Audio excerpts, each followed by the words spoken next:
Et nous sommes en ligne avec Gérard Vespierre, fondateur du web magazine Le Monde Décrypté et spécialiste des questions énergétiques. Bonsoir. Est-ce que ces missiles Scalp donc peuvent vraiment faire la différence pour l'Ukraine ?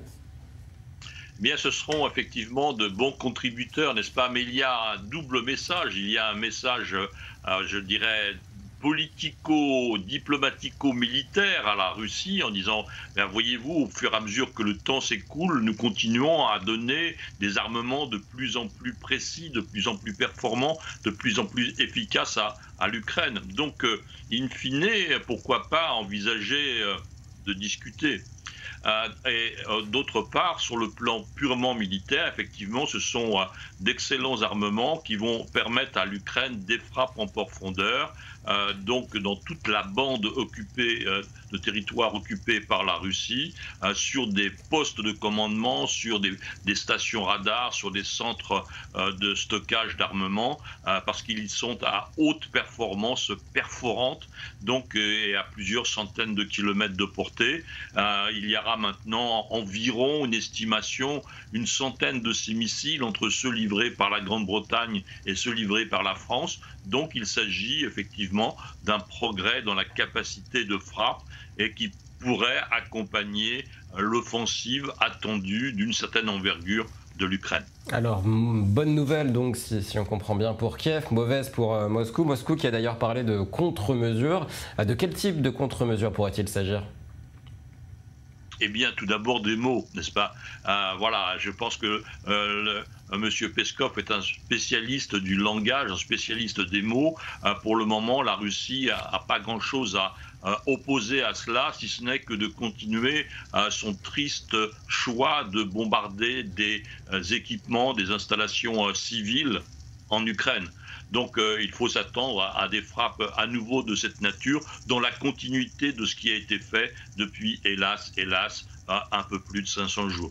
Alors la décision maintenant d'intégrer l'Ukraine à l'OTAN, on le voit, elle reste compliquée pour les pays membres. Est-ce que cela représenterait peut-être aussi un risque, sachant que cela pourrait découler sur une confrontation directe OTAN-Russie ? Alors, je crois que quand il y a une difficulté, n'est-ce pas, il faut essayer de diviser pour trouver une solution.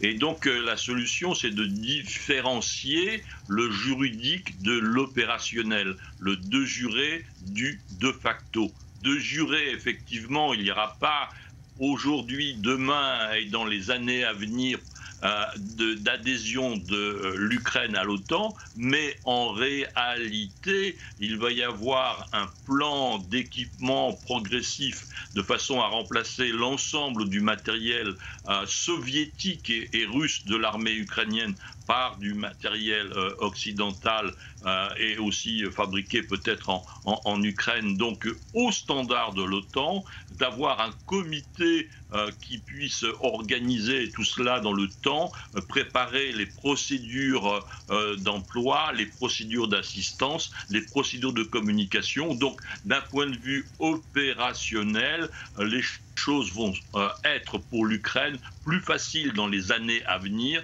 avec un armement de bien meilleure qualité et une assistance continue des 32 pays de l'OTAN. Alors Volodymyr Zelensky a dit aujourd'hui regretter l'indécision de l'organisation Atlantique Nord. Est-ce qu'il fait preuve d'impatience ou est-ce finalement juste une façon de mettre la pression sur les pays membres ?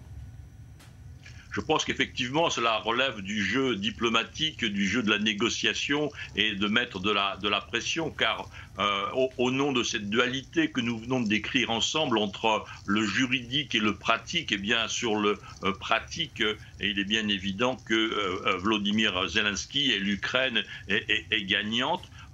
Le succès de cette situation actuelle tient à l'héroïsme des soldats ukrainiens, à l'esprit fantastique de résistance du peuple ukrainien et à la continuité de fourniture d'armements modernes et performants de la part de 30 pays de l'OTAN au mois de février 2022 et maintenant aux 32 pays de l'OTAN avec la Finlande et la Suède. Donc c'est un autre aspect de l'échec de la stratégie russe puisque de nouveaux membres sont rentrés dans le temps. Merci beaucoup Gérard Vespierre, fondateur du web magazine Le Monde décrypté, spécialiste des questions énergétiques.